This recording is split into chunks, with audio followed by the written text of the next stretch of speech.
We spend so much time talking about how to make coffee, Grind off 2 shots worth. Tutorial on milk texturing. how to optimize the equipment we use, how we roast it, how we source it, how we brew it.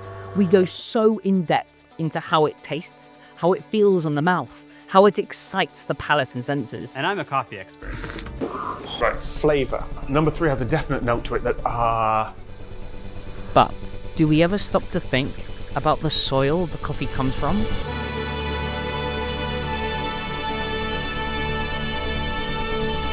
The literal earth that provides the nutrients to grow it. And more importantly, do you ever think about the impact our daily ritual has on the planet and the people who tend to the soil? Meet Earth Coffee. It's our most sustainable brew, engineered for a warming world with a climate-resilient blend of Arabica and Conilon, shipping 100% carbon neutral. And the literal earth? Every single bag sold helps the funding of a new tree through the Mount Kenya Trust. It supports unarmed rangers protecting the ecosystem. After we realized that there was a lot of illegal logging, as well as there was poaching that has been taking place, we have removed several, I think thousands and thousands of snares, as well have we had been making a lot of harvest from once we encounter poachers. Over 50% of the hydroelectric power comes from water that is generated from rivers that originate from Mount Kenya.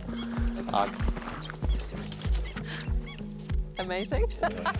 We saw birds nesting in young trees. Even animals are now coming back to those areas. And restoring the soil transforms the people. Just ask Simon. I thought how to build house.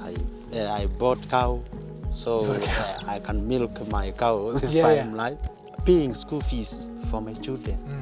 People can learn from me. Yes, you can pass the knowledge on. Yeah. So that's true sustainability, right? Yes. You've been here for 20 years, you gave to the land, and now the land's giving back to you, your family, and then you're giving back to the community now. Yeah. That's special. That's good. Good. Most brands are promising to fix the future. We're beyond that now. With over 500 trees planted from the sale of Earth Coffee so far, each tree having a 90% survival rate, they'll be on the earth for hundreds of years. The impact, however, on the communities who depend on the earth will last forever. We aren't just making coffee, we're pulling an entire landscape back from the brink of ecological collapse. So, the next time you pour your morning cup, ask yourself, what exactly is your soil doing?